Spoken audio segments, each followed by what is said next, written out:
Hey everyone, it's Brooke. Welcome back to my channel. Today I'm going to start a new video series or a weekly video that I'm going to be doing throughout 2019. Fingers crossed. This is going to be sort of like how I do my book hauls this year. I didn't do any last year, but I wanted to bring them back this year, but in a very specific way. So what's going to happen is, because I think my reading this year is going to be very heavily front list, at least for the first half. I'll reevaluate in like June-ish to see how much I'm enjoying that. I'm going to do a video every Wednesday where I look at the books that came into my house from New Release Tuesdays. And in addition to hauling the stuff that came in on Tuesday, I'm also going to then spend some time talking about how I'm feeling about the books I've been reading that have come in recently, so that you're going to get a haul, but also like a currently reading update section about the books, because I fully intend to be reading them as they are coming in. So I think that'll add a little bit extra to the idea of a haul and to be keeping up with actually reading those books and letting you guys know how I feel about the 2019 releases that I'm very excited about. So this is obviously not every new release. I can't afford that. Who can? These are just the ones that I am most eager for. I will warn you, the hauls won't be literary fiction heavy, because I have yet to fully trust kind of hyped up literary fiction stuff. I was reading a lot of it in like 2017 and ended up just really not liking most of it. So there won't be as much front list literary fiction. There'll probably be a good bit of backlist though along the way when I do my wrap-ups for the month. And also I might occasionally haul a couple backlist titles for various reasons, but it won't be what I'm focusing on. Hopefully when I read backlist this year, it's going to come from my TBR shelves over here, which have been culled down to literally only the books I'm excited about. Okay, anyway, on with the Tuesday releases. I'm actually going to start with two backlist titles because I did get a couple here at the beginning of the year that, for reasons. The first one I got is A Heart and a Body in the World by Caletti. This is a contemporary YA story about a girl who experiences a very tragic, violent event, and to sort of cope with that event, she starts running, and she doesn't stop, and she ends up running across the country to Washington, D.C. I've heard so many really great emotional things about this story. I saw it on so many year-end best lists from not just contemporary YA booktubers, but from but people who read a lot of different kinds of books.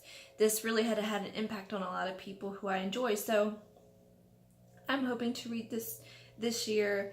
I have found in the past 3 years that there has been at least one contemporary YA that ends up being in my top 10 books of the list. In 2018, it was The Poet X by Elizabeth Acevedo. So I think there are really great things happening in that section of the book world, and so I am looking forward to this. I also picked up Truly Devious by Maureen Johnson. This is the first in her sort of,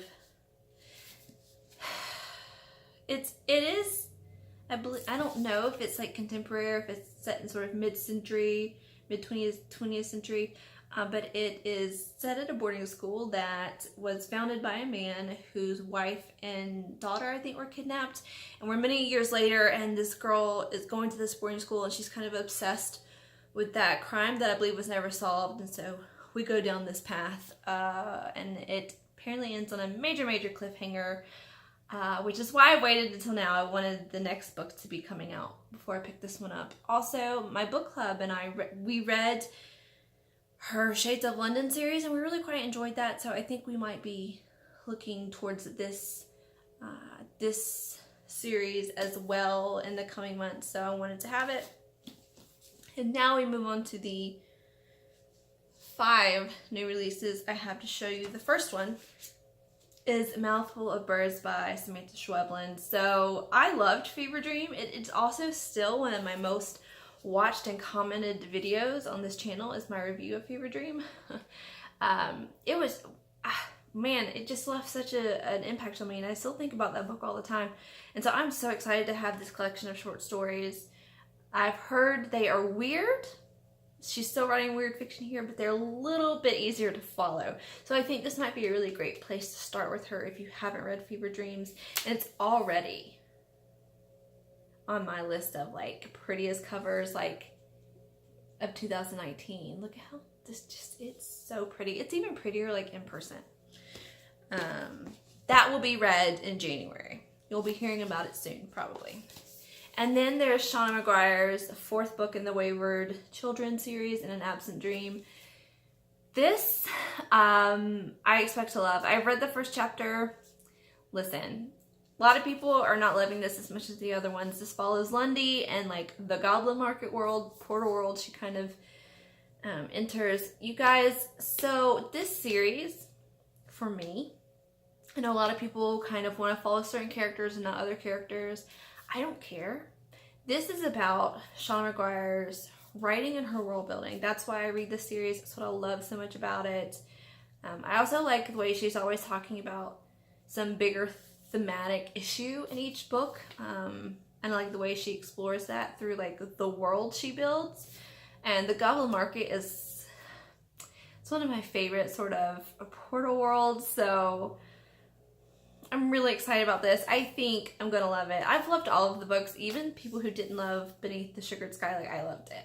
So really looking forward to it. And we'll probably sit down tonight and read it in one go. So you'll be hearing about this one soon as well. And then I also picked up The Wicked King by Holly Black. Now I've read this already. I read this a few months ago. I had an arc of it and I loved this more than The Cruel Prince. This was one of the first, The Cruel Prince last year was one of my first dipping my toes back into reading sort of the contemporary fantasy YA books that so many people love. I wanted to sort of just flip my reading entirely on its head from the heavy literary fiction world that I had been focusing on for so long. And I just really liked The Cruel Prince. I think Judah's such a great angry protagonist, and Holly Black does something with her that I'm really coming to find I enjoy with female protagonists, in that she's allowed to kill somebody, take a life, and I think The Wicked King is a little bit of a slower turn. It deals far more with like relationship tension between all different kinds of people and all different kinds of relationships, and the ending, I think the ending is what's going to make this divisive. I love the ending, and I cannot wait for the third book. So this was just me getting a finished copy for the shelf.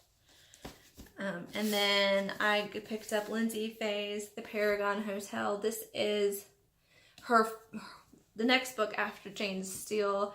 I've loved Lyndsay Faye and her historical fiction before even like the Jane Steele hype. My favorite book by her is The Gods of Gotham, because I went into it not knowing anything about Lyndsay Faye and expecting not to like that book, and then I loved it. So it was just, it's really stayed with me how my expectations were just so exceeded. This is set in the 1920s in the US. It follows a girl named Alice James. She is from New York, and I think she's been involved with the New York Mafia. Perhaps she's on the run. She ends up in Oregon, finding solace at this Black hotel, but they're obviously wary of her because she's this white girl, and I think the KKK is involved, the Mafia gets back involved. There's a lot I think about race relations in this book, which is one of the reasons why I was a little bit worried about this one. I didn't know whether to pre-order it or not. I wanted to read more Black readers' reviews of this instead of just white women singing her praises, which is what most of the advance reviews were.